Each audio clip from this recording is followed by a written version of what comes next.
It is always a pleasure to be here in a city that is characterized by much talk, much of it frivolous. The National Conservatism Conference has become known as a place where serious conversation happens about the most important political institution that we share, the Republic. And I want to attempt my own small contribution to that conversation today, and I thought I might start with a story. It's an old story. Maybe you remember it from your school days. I mean, a very old story. I'm thinking of the Epic of Gilgamesh from 2100 BC, among the oldest writings that we have recorded on 12 tablets of clay. These first few tablets rehearse Gilgamesh's exploits as a builder and a warrior and introduce us to a number of themes that become recurring hits in later mythology. He spurns a marriage proposal arranged by the goddess of love and then loses a friend in the inevitable revenge tour. But by the 9th and 10th tablets, things get a little more interesting. Gilgamesh develops a new fear, death, and a new obsession, overcoming it. He embarks on a mighty quest to find the survivor of the great flood, a sort of stand-in for Noah, with the purpose of asking him how to cheat mortality. The answer, Gilgamesh learns by tablet 11, is a plant that renews youth forever, a veritable tree of life. And armed with this knowledge, Gilgamesh makes a diligent search and eventually finds it, only to see the plant be consumed in the last instant by a serpent, that anti-human symbol of chaos and evil and corruption. And so Gilgamesh must return to his home of Uruk, still mortal, but still human. For ancient auditors, the moral of this story was plain. Our humanity is joined to our mortality. Our dignity is bound up with our frailty. Our human lives, as finite as they may be, are worth living. Or to put it in the resonant language of the Bible that has formed so much of our tradition, we're creatures, not deities. And that is no failing. We have these treasures in jars of clay, the Apostle Paul said. The glory of the creature is to display in all of his frailty the wonder of the Creator. It is not to be a god. That lesson has not been learned, apparently, by some of America's leading citizens. There's nothing new under the sun, as the Bible also says elsewhere, and the quest of Gilgamesh to cheat death may be the hottest thing going among the most powerful people in America today, the tech barons of Silicon Valley. Not content with addicting our kids to their gizmos or amassing fortunes the size of lesser European states, our tech elite has turned with rabid enthusiasm to artificial intelligence. They hail it as the greatest breakthrough for humanity since the Industrial Revolution, maybe the printing press. They predict it will centuple American economic output. They insist it will defeat China. They claim it will save the world. That's an actual quote. Of course, it will also make them additional ungodly sums of money, but that does not seem to explain the near religious fervor of AI's loudest advocates. There's something else going on here, something more ideological. No, only the less cautious articulate the real reason, what many quietly believe, that AI will reinvent human existence. The eugenicist Julian Huxley predicted this as far back as 1957. He wrote then that 1,000 million years of evolution would lead to a moment when man, harnessing his modern control of physical nature, would transcend himself, would achieve a new state of being. And many of today's technologists believe that moment is now. For Huxley, this was a religion all its own. I believe in transhumanism, he said. He coined the term. And so do untold numbers of today's tech class. That is the vision, the religion, the ideology that animates so much of the breathless race for artificial intelligence and for general artificial intelligence and super intelligence and beyond, for the day when humans are no longer embodied beings at all, but live infinitely in the cloud. The technologists have discovered Gilgamesh's plant, they believe. The question is, can America survive their quest for immortality? Can the Republic? I suggest to you the answer is no, and for one simple reason. America is a nation founded on the idea of the common man. The American Republic is premised on his worth and his liberty, but the transhumanist ideal rejects the common man's worth, and artificial intelligence threatens the common man's liberty. To state it in the clearest terms, then, Americanism and the transhumanist revolution cannot coexist. And I submit to you, it's our job to see that Americanism wins.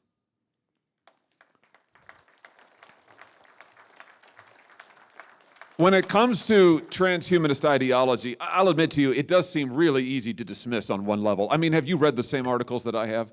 All of these billionaires, ultra-rich, sleeping in pressure-controlled chambers and applying their youth serums and their special scrubs, taking 100 supplement pills a morning and monitoring their every bodily function. I mean, the picture, it really is fairly absurd. And anyway, if your friendly neighborhood billionaire wants to spend his fortune trying to live forever, I mean, why should I care? Do as you please. But there is a more sinister aspect to the transhumanist ideal, one that Julian Huxley, the eugenicist, inadvertently captured.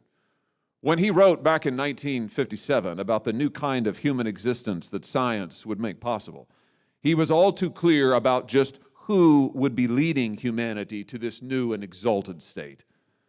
The universe is becoming conscious of itself, he said, in a few of us human beings. Did you catch that? In a few of us. There's the clue. Huxley could wax eloquent about the universe, appointing man the director of the biggest business venture of them all, the business of evolution, much as today's transhumanists rhapsodize about living to the 25th century and curing every known disease for the uplift of mankind. But Huxley wasn't really serious about it, neither are they. What Huxley said that nature or the universe or whatever had given man the opportunity to redirect evolution, he didn't mean all men, any more than today's transhumanists believe that their billion-dollar health regimens will be accessible to all people. Huxley meant some men. He meant a few of us, the better sort, the anointed, the elite. And transhumanism is, when you think about it, a fundamentally elite project, by definition. It is all about overcoming the common and ordinary experiences of humankind. Common limits, common weaknesses, common lives, even common loves. The goal is to replace the common with something else, which means replacing common people. Consider the farmer, the assembly line man, the construction worker with his hard hat and hammer. All these men live by their bodies, by their labor.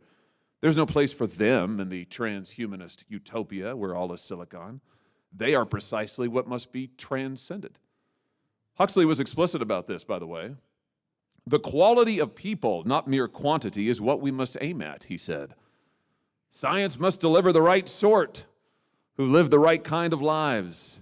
Ugly and depressing towns are immoral, was another of his pronouncements. After all, beauty and aesthetics were what mattered, not people, not working people, for what could common men know of that refined excellence only a rare mind like Huxley's could confect? And here transhumanism shows its true ethic. The disdain for what they call human feebleness and infirmity turns out to be a disdain for humanity itself. Transhumanists disparage the body because it gives way. They dislike the limits of mind that prevent omniscience. They deprecate frailty and need and any aspect of human life that might make them dependent on another in any way. Anything, in short, that suggests they are creatures rather than gods. Like Gilgamesh, they seek the flower of immortality. But in consuming it, or attempting to, they become serpents instead. For make no mistake, at the heart of all this ambition is the will to power. The common man's dignity, please. The transhumanist types have nothing but contempt for the common man because they want to rule in his place. For good. Forever. Which brings me to that second strand of the American experiment, the common man's liberty. How has that been going for the last 20 years, can I just ask?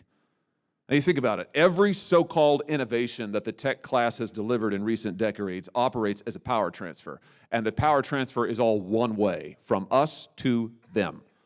Smartphones that addict our children. Social media platforms that monitor and record our every click, every pause, every purchase, every preference. Algorithms to turn our attention into a commodity and sell it over and again. There's virtually nothing you know about yourself that big tech does not also know and profit from, and entirely without your consent. They are in charge, not you. They control the information, much of the news and entertainment. They decide who can speak and who not, as many members of this conference have encountered. Now I just ask you, does that sound like liberty to you? The problem with the AI revolution, as it's currently going, is that it only entrenches the power of the people who are already the most powerful people in the world. Imagine a future, a not too distant future, I might add, where AI is deployed across the economy, across the country. We're well on the way to this future even now. And we're told by the AI boosters that the remarkable efficiencies will be astounding. Productivity like we've never seen. The paper will be written in seconds. The contracts drafted instantly. The algorithms will write themselves. But here's the flip side to that. Millions of Americans out of work. That's not a conspiracy theory, by the way. That's what the tech titans openly tell us. One CEO recently predicted half of entry-level white-collar jobs will be gone in the next 5 years. Let me say that again. Half of entry-level white-collar jobs gone in the next 5 years. Now think about this. There are 3.5 million truckers in this country, the real backbone of our commercial economy, and twice as many more who earn their living driving for outfits like Uber, and even more who drive taxis or delivery trucks. Self-driving vehicles will put all of them out of business near instantly. Then the earthquake will reach manufacturing, AI-enabled robots that will automate entire sectors of the U.S. economy. And then the service sector, which I mentioned a moment ago, those entry-level jobs at McDonald's or Wendy's, gone. Banking jobs, teller jobs, gone. Customer service jobs, gone. Now the AI enthusiasts, I'm sure you've heard them, they'll rush to say, oh, all of this will be made up in a moment. We'll do so much better. We'll replace all of these poor, pathetic jobs with something new and better and bigger. My only question is where? I mean, where exactly are the jobs supposed to come from? What are they going to be? Sweeping floors at data centers? Mining for rare earths and minerals in Greenland? I mean, what exactly is the future that they're promising? Here's my point. AI is fulfilling transhumanist goals, whatever its boosters may personally believe. And if it proceeds in this way undirected, if it proceeds in this manner unchecked, the tech barons, already the most powerful people on the planet, will be more powerful than ever. I mean, that's obvious. We will find ourselves contending with a caste system of a new and cruel type, genetically modified perfect humans ruling over imperfect ones, all with the help of the most powerful technology yet known to man. Now, I submit to you whatever else that is. That is not liberty. Thus far, the AI revolution is proceeding on transhumanist lines. It is working against the working man, his liberty and his worth. It is operating to install a rich and powerful elite. It is undermining many of our cherished ideals. And if that keeps on, AI will work to undermine America. But this is only one possible future. It need not be the future. We can achieve something different, and we must. It's time to change the game. It's time to make AI work for people, not the other way around. Make it work to enhance our liberty, not destroy it. Make it work to protect our livelihoods and not dismantle them. But to conform this new technology to our oldest principles will require action. And it will require action quickly. And I want to suggest a few efforts along the following lines. First, I submit to you we need to guarantee the right of every American to pursue a vocation. And a vocation is something more than sweeping the floor of a data center. It means meaningful work by which a man can provide for himself and his family. A good job is not an ornament to a life well lived. It is the heart of it. A man who cannot work, a man for whom there is no good work available, who cannot support a wife or children, who cannot provide for his future, who cannot enjoy any measure of independence or the satisfaction that comes from earning a living, that man is not free. And we must not allow that to be the fate of men and women in the United States of America. Look, when God created When God created Adam and Eve, what's the first thing he did? Gave them something to do. He gave them purposeful work. He gave them a vocation. And we should commit ourselves now together as a society to seeing that meaningful work is available to every able-bodied American. AI can be used to make workers more productive, to encourage and multiply their labor. That's a good thing. But it must not be used simply to replace them. Most jobs should be reserved for humans. Only humans ought to drive cars and trucks, for example. Only humans should enter into contracts. Only humans should advise on critical medical treatments or act as legal agents. I'll say it again. AI should serve human beings, not the other way around. Second, I believe Americans should have the ability to defend their human data and their rights to that data against what is amounting to the largest copyright theft in the history of the world. Millions of Americans have spent the last 2 decades speaking and engaging online. I bet that includes everybody in this room. Many of you have online profiles and writings and creative productions that you care deeply about. You invested enormous amounts of time in, and rightly so. It's your work. It belongs to you. But get this. AI right now, the AI large language models have already trained on enough copyrighted works to fill the Library of Congress 22 times over. Let me just put a finer point on that. AI's LLMs have ingested every published work in every language known to man already. So, as I look out across the room and see many authors, all of your works have already been taken. Did they consult you? I doubt it. Did they compensate you? Of course not. This is wrong. This is dangerous. I say we should empower human beings to protect the very human data that they create. How do we do it? Assign property rights to specific forms of data. Create legal liability for the companies who use that data. And finally, let's fully repeal Section 230. Open the courtroom doors. Allow people to sue who have their rights taken away from them, including suing companies and actors and individuals who use AI. Third, we must add sensible guardrails to the emergent AI economy and hold concentrated economic power to account. Listen, these giant companies have made no secret of their ambitions to radically reshape our economic life. I mean, they're doing it as we speak. We ought to at least require transparency and reporting, say, every time they replace a working man with a machine. I mean, the American people should know. How is industry proceeding? What jobs are being taken? Who is replacing whom with what? And the government should inspect all of these frontier AI systems so we can better understand what the tech titans plan to build and to destroy. Ultimately, when it comes to guardrails, protecting our children should be our lodestar. I say that as the father of 3. You may have seen recently how Meta greenlit its own chatbots to have sensual conversations with children. Yes, you heard that correctly. And I do mean children, 8-year-olds. Meta's own internal documents permitted lurid conversations that no parent would allow to take place. And most tragically, ChatGPT recently encouraged a troubled teenager to commit suicide. Told him exactly how to do it. Provided the instructions, step by step. We absolutely must require and enforce rigorous technical standards to bar inappropriate or harmful interactions with kids. And we should also think seriously about age verification for chatbots and agents. We don't let kids drink or drive or do 1,000 other harmful things. The same standards should apply to AI.